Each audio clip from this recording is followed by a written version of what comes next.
first set of Democratic debates have officially wrapped up, and the candidates are looking to reshape the 2020 presidential race. The second set of candidates faced off last night. Former Vice President Joe Biden was the target of many attacks, especially on racial issues and even on his experience, let's call it. So you didn't want to say age? I didn't want to say age. Well, a bit of both, I suspect. The candidates also sparred on a wide range of issues, including health care, immigration, and, of course, President Trump. We have a new vision for America. Donald Trump has put us in a horrible situation. We do have enormous income inequality. Yes, it needs to be more affordable in this country to go to college. It also needs to be more affordable in this country to not go to college. Joe Biden was right when he said it was time to pass the torch to a new generation of Americans 32 years ago. He's still right today. Hey, guys, you know what? America does not want to witness a food fight. They want to know how we're going to put food on their table. Yes? We don't have a health care system in the United States. We have a sickness care system in the United States. Women's reproductive rights are under assault by President Trump and the Republican Party. The Republican Party likes to cloak itself in the language of religion. To say that it is okay to suggest that God would smile on the division of families at the hands of federal agents, that God would condone putting children in cages, has lost all claim to ever use religious language again. We need a nominee who has the ability to prosecute the case against 4 more years of Donald Trump, and I will do that. You're not going to find anybody who has pulled together more of alliances to deal with what is the real stateless threat out there. We cannot go it alone in terms of dealing with terrorism. Nothing will change unless we have the guts to take on Wall Street, the insurance industry. And I will ensure that this microphone that the President of the United States holds in her hand is used in a way that is about reflecting the values of our country.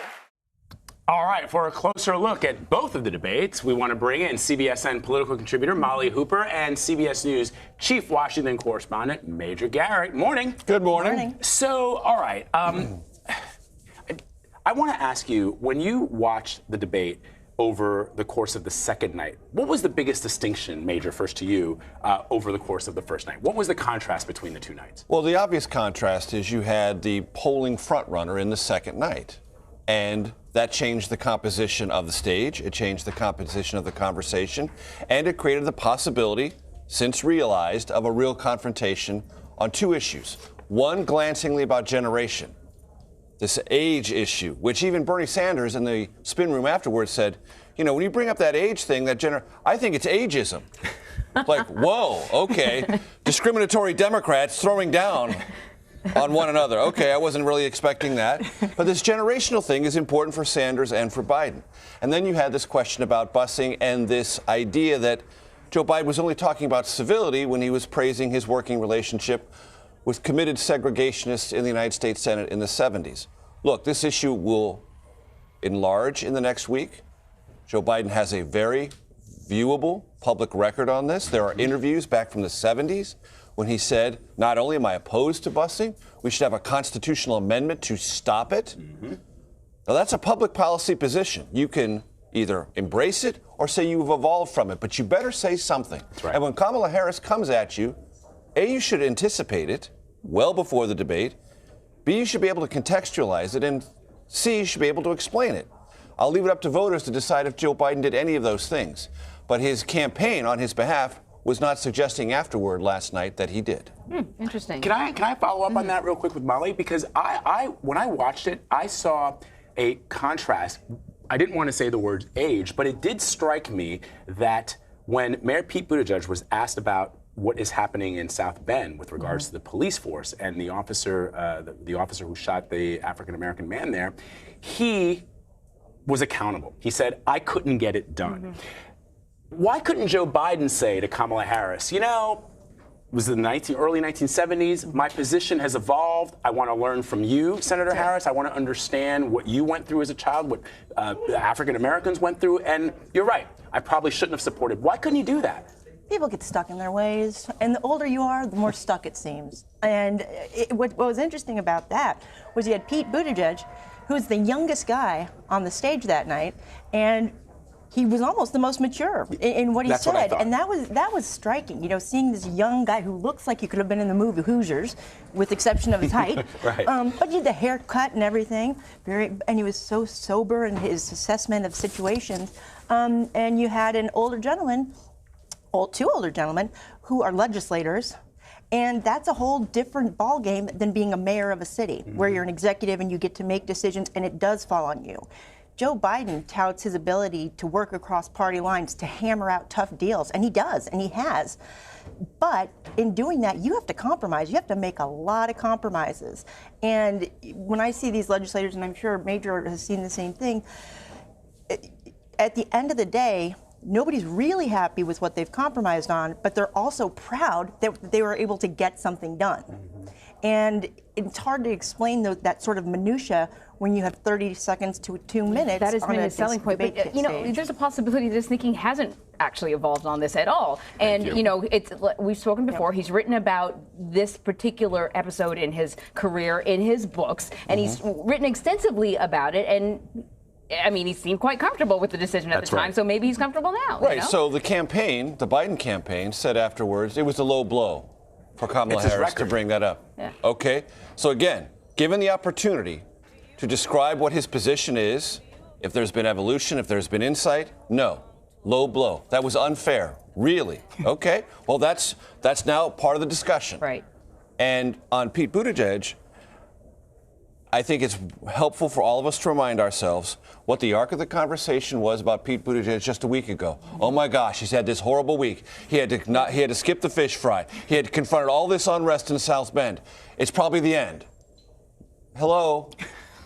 It's not the end. None of this is the end. Okay? This is real life, real politics. He's in the midst of a crisis. He confronted it, and then he came on stage and told the country, you know what, I didn't get it done. And I've got to work harder, and I've got to do more.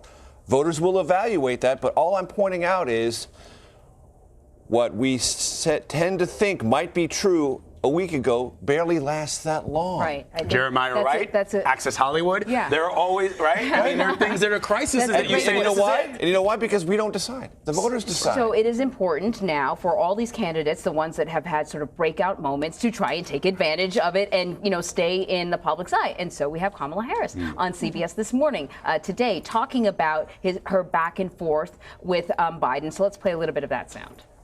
My purpose in raising my experience was to really just make sure that in this conversation we are appreciating the impact on real people of policies that have been pushed in the history of our country, you know, way back when, and the effect even today. The point that I was making is, had those senators, those segregationists, had their way, I would not be a member of the United States Senate today. I would certainly not be a top contender to be president of the United States.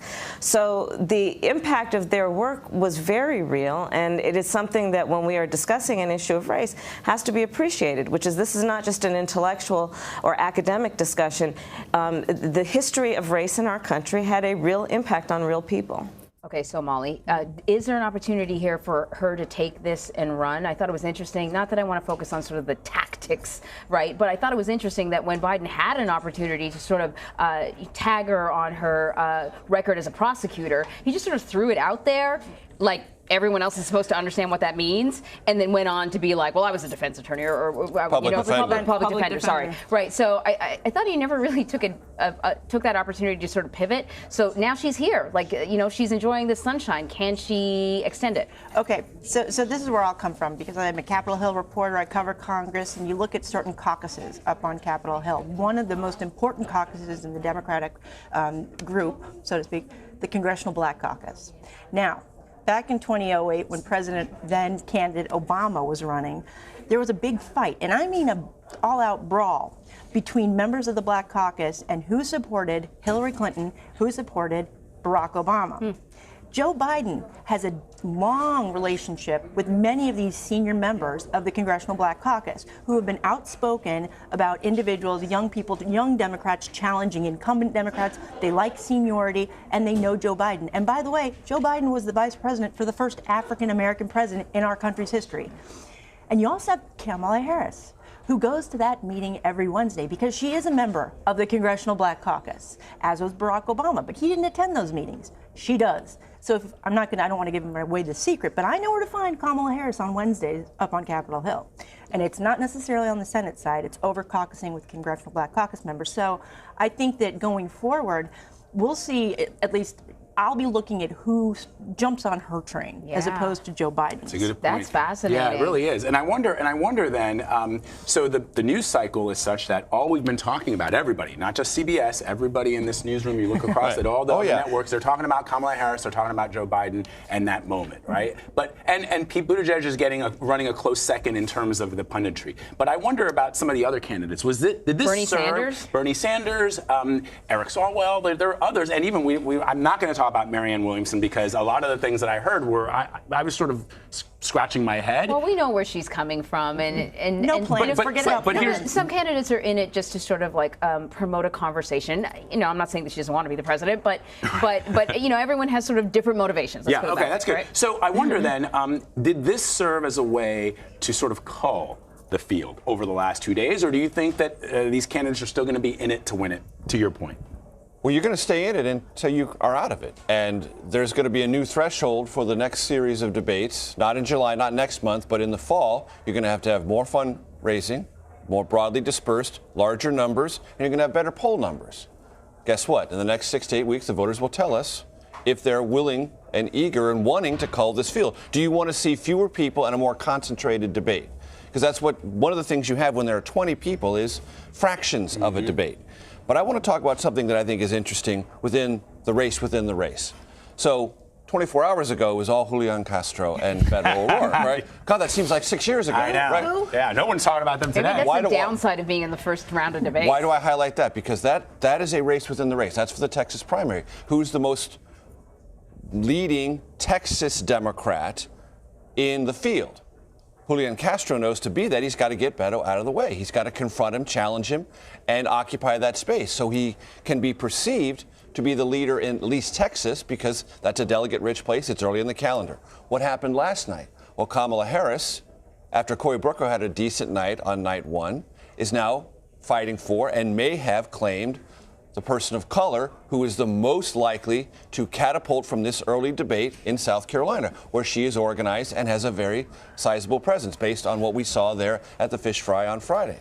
So those are the fights within the campaign. What are you trying to do structurally to get yourself to that next rung? Because you can't do this 1 rung to 6 runs. You've got to do it methodically. And the first thing for Julian Castro, get rid of Beto, or at least challenge him and make myself part of that conversation. For Kamala, it's like, Cory is going to have a chance in South Carolina. He's a person of color. He's going to have assumed credibility and legitimacy just like I do. But what do I do with that? I try to maximize my opportunity and make myself the more relevant person in the Congressional Black Caucus conversation, in the South Carolina conversation, and from there projecting forward. And one thing about that Congressional Black Caucus conversation is members of the Congressional Black Caucus, obviously they were very proud that Barack Obama won, but they weren't necessarily happy with some of the positions he took on, say, reparations. Right. He never took up reparations. Kamala Harris really owned that issue last night. I mean, she was making no bones about it. She was owning this issue in a way that Barack Obama didn't didn't try to, and sort of took it for granted. But she really did step out, and that's again why I'm looking at members of the Congressional Black Caucus to see where they go. You know, we would love to keep talking to you guys because there's so much. We didn't even talk about the fact that the president's in Japan, and he said, in the way that the president does, I hear they're renaming the Democratic Party the Socialist Party. Right. I hear, right? Because people are saying. People are saying. The phrase I've grown all too familiar with. And that's the thing I wanted to talk about, Major. We'll talk about that later, which is they all raised their hand when they talked again about private insurance doing away with that. 2 dividing lines that came out of the first 2 nights.